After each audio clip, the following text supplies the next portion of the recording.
Hello everyone, आज चाहिँ हामी क्लास 11 कम्प्युटर साइन्स सब्जेक्टमा रहेको लजिक गेट भन्ने टपिक हेर्न गइरहेका छौँ हैन। अब हाम्रो फाइनल इक्जाममा चाहिँ लजिक गेटबाट 8 मार्क्सको क्वेसन फिक्स नै आउँछ। अब फिक्स नै 8 मार्क्सको क्वेसन आउँछ भनेपछि त अब यो टपिक हेर्नु परिहाल्यो। त्यसैले चाहिँ हामी आज लजिक गेट भन्ने टपिक हेर्न गइरहेका छौँ। फर्स्टमा हामी बुझौँ लजिक गेट भनेको चाहिँ के हो। अब लजिक गेट भनेको चाहिँ एउटा यस्तो इलेक्ट्रोनिक सर्किट हो जसले चाहिँ एउटा या एउटा भन्दा बढी इनपुटहरू लिन्छ र एउटा सिंगल आउटपुट प्रोड्युस गर्छ। यो नै लजिक गेट हो। सिम्पली बुझ्नु पर्दाखेरि लजिक गेटले एउटा या एउटा भन्दा बढी इनपुट लिन्छ अनि एउटा सिंगल बाइनरी आउटपुट प्रोड्युस गर्छ। यो एकदमै सिम्पल रहेको छ हैन।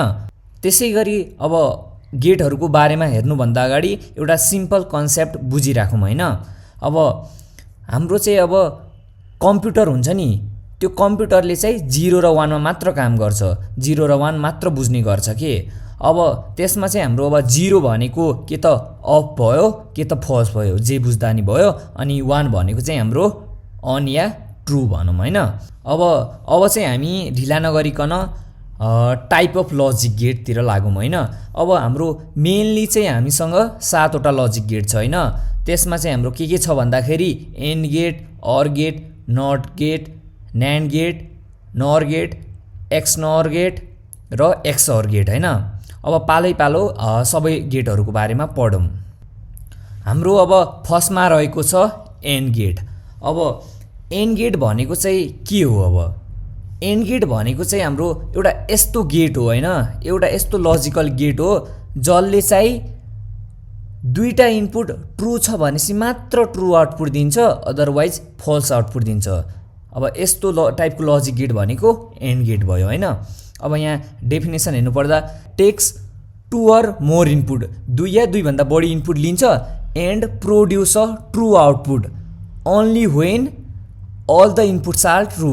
जब त्यो दुईटा इनपुट ट्रु छ भनेपछि मात्र यसले ट्रु आउटपुट प्रोड्युस गर्छ, अदरवाइज यसले के गर्छ, इट प्रोड्युस फल्स आउटपुट।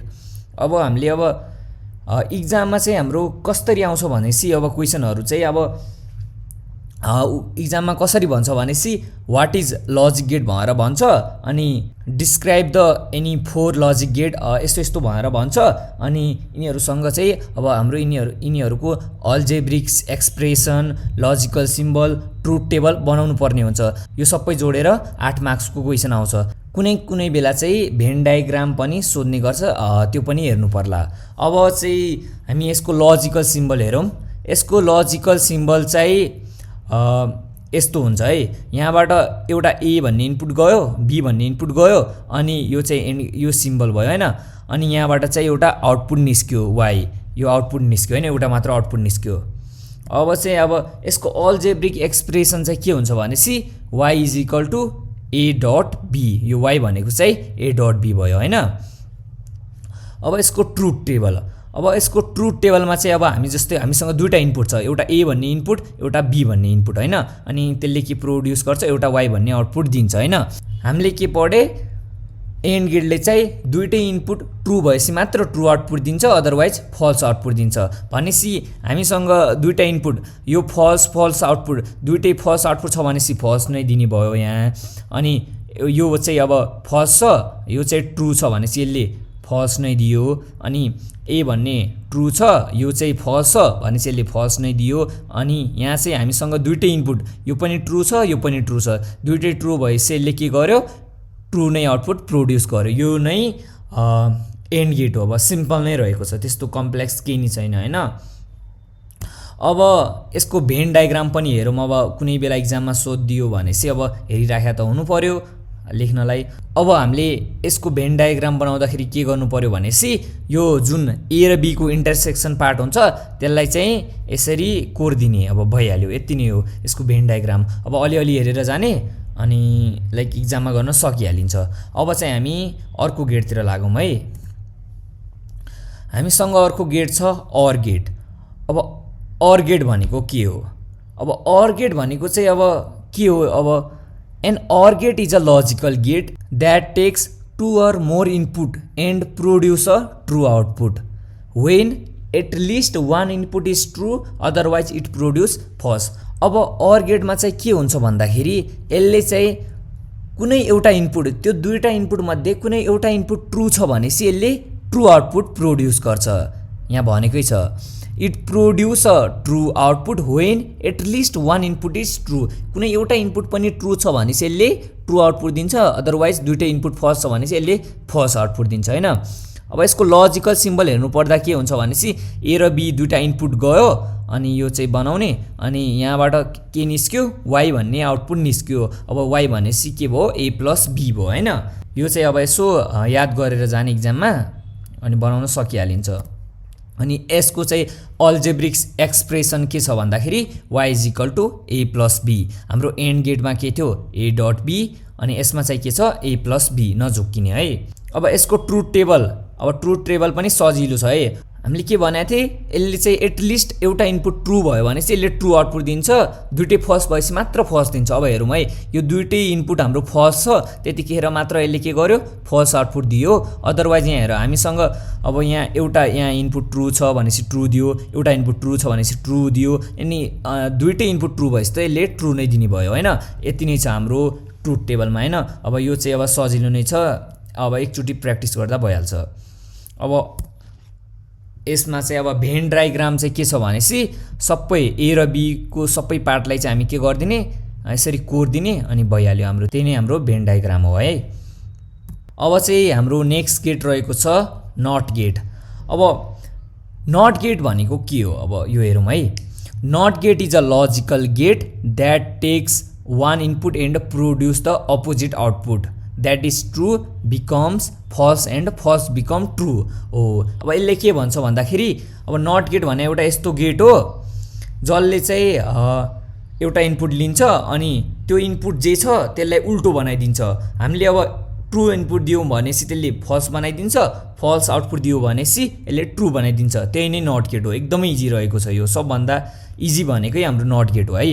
अब हाम्रो लजिकल सिम्बल चाहिँ के हुन्छ भनेपछि हामीले एउटा ए भन्ने इनपुट दियौँ भनेपछि अनि यहाँ चाहिँ हाम्रो आउटपुट आयो वाई भन्ने एउटा आउटपुट आयो है। अब यसको अल्जेब्रिक एक्सप्रेसन चाहिँ हाम्रो वाई इज इक्वल टु ए बार लगाइदिने है, उल्टो बनाइदिन्छ। अब ट्रुथ टेबल चाहिँ हाम्रो के छ भनेपछि यहाँ हामीले एउटा 0 भन्ने इनपुट दियो, फल्स इनपुट दियो भनेपछि यसले ट्रू बनाइदियो, अनि हामीले यहाँ ट्रू इनपुट दियो भनेपछि यसले फल्स बनाइदियो। अब यसको चाहिँ हामी भेन डायग्राम हेरौँ है। यसको भेन डायग्राम चाहिँ यो ए बाहेकको जति पनि पार्ट छ त्यो सबलाई कोर्दिने बाहिरको पार्टलाई, यति नै हो।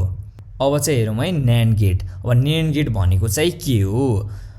अब a NAND gate is a logical gate that takes 2 or more input and produce a false output only when all the inputs are true, otherwise it produce true. NAND गेटले चाहिँ के भन्छ भन्दाखेरि जतिखेर हाम्रो सबै इनपुटहरू ट्रू हुन्छ त्यो केसमा मात्र यसले फल्स आउटपुट दिन्छ, अदरवाइज यसले ट्रू नै आउटपुट प्रोड्युस गर्छ। त्यो चाहिँ हाम्रो NAND गेट भयो हैन। मतलब हामीले चाहिँ यहाँबाट दुईटा इनपुट दियौँ, त्यो ट्रू छ भनेपछि मात्र यसले फल्स आउटपुट दिन्छ, अदरवाइज यसले ट्रू नै दिन्छ अरू कुनै पनि केसमा। अब यसको लजिकल सिम्बल चाहिँ यही भयो, ए र बी हामीले दुईटा इनपुट दिए भनेपछि अनि यहाँबाट चाहिँ एउटा वाई भन्ने आउटपुट निस्क्यो। अनि अल्जेब्रिक एक्सप्रेसन चाहिँ यसको के हुन्छ भनेपछि Y is equal to A dot B को कम्प्लिमेन्ट, होल कम्प्लिमेन्ट। यो चाहिँ कम्प्लिमेन्ट है, यो चाहिँ हाम्रो अल्जेब्रिक एक्सप्रेसन भयो। अब यसको ट्रुथ टेबल है, हामीले अहिले भर्खरै के भने यसले चाहिँ जब त्यो दुईटै इनपुट ट्रू हुन्छ त्यो ट्रू भएको केसमा मात्र यसले फल्स आउटपुट दिन्छ, अदरवाइज जुनसुकै केस भयो त्यो केसमा चाहिँ यसले के गर्छ ट्रू आउटपुट दिन्छ। हामीसँग यहाँ अरू फल्स दिए नि यसले ट्रू दियो, अनि फल्स ट्रू दिए नि ट्रू दियो, ट्रू फल्स दिँदाखेरि पनि यसले ट्रू दियो। तर हामीले जतिखेर हामीले चाहिँ दुईटै इनपुट ट्रू दियौँ त्यतिखेर चाहिँ यसले फल्स आउटपुट दियो। यो चाहिँ हाम्रो कुन गेट भयो? न्यान्ड गेट भयो है। अब यसको भेन डायग्राम चाहिँ कस्तो हुन्छ भन्दाखेरि अब यो ए र बी को जुन इन्टरसेक्सन पार्ट हुन्छ त्यो पार्टलाई चाहिँ हामी नकोर्ने, त्यो बाहेकको सबै पार्टलाई कोर्दिने, यो बाहिरको कम्प्लिमेन्ट पार्टलाई पनि कोर्दिने। अब यो सबैलाई हामीले यसरी कोर्ने अनि भइहाल्यो, यो इन्टरसेक्सन पार्ट भएको है। यही नै हाम्रो भेन डायग्राम है। अर्को छ हाम्रो नर गेट है। अब नर गेट भनेको के हो यो चाहिँ बुझौँ है। NOR gate is a logical gate that takes 2 or more input and produce a true output only when all the inputs are false, otherwise it produce false है। नर गेटले चाहिँ के भन्छ भन्दाखेरि जब दुईटै इनपुट हाम्रो फल्स हुन्छ, त्यो फल्स भएको केसमा मात्र यसले ट्रु आउटपुट प्रोड्युस गर्छ, अदरवाइज जुनसुकै केस भयो भने यसले के गर्छ, फल्स आउटपुट प्रोड्युस गर्छ। अब हाम्रो लजिकल सिम्बल चाहिँ अब दुईटा इनपुट दिए अनि यहाँ चाहिँ हाम्रो एउटा आउटपुट निस्क्यो। अब यसको चाहिँ अल्जेब्रिक एक्सप्रेसन हुन्छ y = a + b का होल कम्प्लिमेन्ट है, दुईटैको होल कम्प्लिमेन्ट। अब यसको ट्रुथ टेबल चाहिँ अब के छ भनेपछि हामीले भर्खर के भने दुईटै इनपुट फल्स छ भनेपछि मात्र ट्रु आउटपुट दिन्छ, अदरवाइज यसले फल्स आउटपुट दिन्छ है। हाम्रो दुईटै इनपुट के छ, दुईटै इनपुट फल्स छ, त्यो केसमा मात्र ट्रु आउटपुट दियो, अदरवाइज हाम्रो अब यहाँ ट्रु भयो भने यसले फल्स नै दिन्छ, अनि ट्रु फल्स भयो भने फल्स नै दिन्छ, अनि फल्स ट्रु भयो भने यसले फल्स नै दिन्छ। यसले के गर्छ, जब दुईटै इनपुट फल्स हुन्छ त्यो केसमा मात्र यसले ट्रु आउटपुट दिन्छ है। अब यसको भेन डायग्राममा चाहिँ हाम्रो ए र बी भन्ने यो दुईटै पार्ट बाहेक बाहिरको जति पनि कम्प्लिमेन्ट पार्ट छ त्यसलाई चाहिँ यसरी कोड दिने अनि भइहाल्यो। ए युनियन बी को कम्प्लिमेन्ट पार्टलाई चाहिँ यसरी कोड दिने है। नेक्स्ट चाहिँ छ हाम्रो XOR गेट है।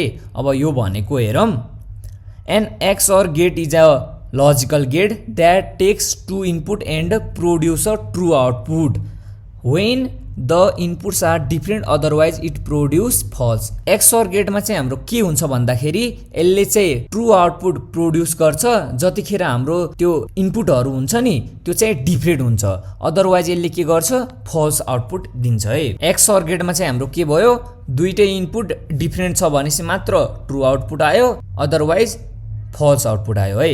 यसको लजिकल सिम्बल चाहिँ अब हामीले दुईटा इनपुट दिए अनि यहाँ चाहिँ एउटा आउटपुट निस्क्यो, अनि यहाँ चाहिँ हाम्रो यसरी यो सिम्बल लगाइदिने है, यो बनाइदिने। अनि हाम्रो यसको अल्जेब्रिक एक्सप्रेसन के हुन्छ, y = a⁻b + ab⁻ है। यो चाहिँ हाम्रो यसको अल्जेब्रिक एक्सप्रेसन भयो है। अब ट्रुथ टेबल त यसको सजिलो नै छ है। भर्खर हामीले के भने जतिखेर दुईटै इनपुट डिफरेन्ट छ त्यतिखेर मात्र यसले ट्रु आउटपुट दिन्छ, अदरवाइज फल्स आउटपुट दिन्छ है। यहाँ चाहिँ हाम्रो दुईटै इनपुट सेम छ है, यसले के गर्यो, फल्स दियो, अनि यहाँ चाहिँ हाम्रो दुईटै इनपुट फरक छ है, त्यतिखेर यसले ट्रु दियो। यहाँ पनि फरक छ, यसले ट्रु दियो, अनि यहाँ चाहिँ हाम्रो दुईटै इनपुट सेम छ त्यतिखेर यसले फल्स दियो है। अब हामीले यसले चाहिँ के गर्छ भनेपछि दुईटै इनपुट डिफरेन्ट भएको केसमा मात्र ट्रु दिन्छ। अब यो यसरी याद गरेर जाने है इक्जाममा। अब यसको भेन डायग्राममा चाहिँ के हुन्छ भनेपछि हामीले चाहिँ अब यो ए र बी को यो जुन इन्टरसेक्सन पार्ट हुन्छ त्यो बाहेक हामीले के गर्ने, कोर्दिने त है। ए को पार्ट कोर्दिने, बी को पार्ट कोर्ने, अनि यो ए र बी को कम्प्लिमेन्ट पार्टलाई चाहिँ छोडिदिने है यसरी। यसको भेन डायग्राम चाहिँ यही हो। अब हामीसँग लास्टमा रहेको छ XNOR गेट है। अब यो लास्ट गेट हो, यो पनि एकैछिनमा बुझिहालौँ है। अब XNOR गेट भनेको चाहिँ के हो, an XNOR gate is a logical gate that takes 2 input and produce a true output. यसले 2 इनपुट लिन्छ अनि प्रोड्युस ट्रु आउटपुट गर्छ। कतिखेर गर्छ भनेपछि जब the inputs are the same, otherwise it produce false. अब के गर्छ यसले, जतिखेर हाम्रो इनपुटहरू हुन्छ दुईटै इनपुटहरू के हुन्छ, सेम हुन्छ, दुईटै इनपुट सेम भएको केसमा यसले के गर्छ, ट्रु प्रोड्युस गर्छ आउटपुट, अदरवाइज के गर्छ यसले फल्स दिन्छ है। यसको अब हाम्रो लजिकल सिम्बल भनेपछि दुईटा इनपुट दिए अनि एउटा आउटपुट आयो, यहाँ चाहिँ हाम्रो यो सिम्बल भयो, अनि यहाँ चाहिँ यस्तो बनाउने, यो चाहिँ हाम्रो लजिकल सिम्बल भयो है। अब यसको चाहिँ अल्जेब्रिक एक्सप्रेसन भनेको y = ab + a'(b')। अब यसको ट्रुथ टेबल के छ है। अब यसको ट्रुथ टेबल चाहिँ हामीले भर्खर भने यसले चाहिँ दुईटै इनपुट सेम भएको केसमा मात्र ट्रु आउटपुट दिन्छ, अदरवाइज यसले फल्स आउटपुट दिन्छ है। हामीसँग यहाँ दुईटै इनपुट, ए को इनपुट पनि हाम्रो फल्स छ, बी को पनि फल्स छ है। दुईटै फल्स भएको केसमा, सेम भएको केसमा के भयो, यसले ट्रु आउटपुट दियो, अनि यहाँ पनि हाम्रो दुईटै सेम छ, 1 1 छ, यसले के दियो, ट्रु आउटपुट दियो, अदरवाइज यहाँ हाम्रो यो दुईटै डिफरेन्ट भयो, यहाँ फल्स दियो, दुईटै डिफरेन्ट भयो, यहाँ फल्स दियो है। अब सिम्पली अब यसले के गर्छ भनेपछि दुईटै इनपुट सेम भएको केसमा मात्र ट्रु आउटपुट दिन्छ, अदरवाइज यसले के गर्छ, फल्स आउटपुट दिन्छ है। अब यसको भेन डायग्राम चाहिँ के छ भनेपछि अब जुन हाम्रो ए र बी को इन्टरसेक्सन पार्ट छ त्यसलाई नि कोर्ने अनि यो ए र बी बाहेक बाहिरको जुन पार्ट छ त्यसलाई पनि कोर्ने है यसरी। तर ए र बी लाई चाहिँ हामी नकोर्ने, इन्टरसेक्सन पार्टलाई चाहिँ कोर्नु पर्यो है। यो चाहिँ हाम्रो भेन डायग्राम छ है। यति नै छ है लजिक गेट। हामीले अब यति बुझ्यो भनेपछि हाम्रो 8 मार्क्स चाहिँ फिक्सै भयो है इक्जाममा। सो आजलाई चाहिँ यति नै भयो है। अब भिडियो मन परेपछि यो भिडियोलाई चाहिँ लाइक गरिदिनु होला अनि च्यानलमा नयाँ हुनुहुन्छ भनेपछि च्यानललाई सब्स्क्राइब गरिदिनु होला है। Thank you.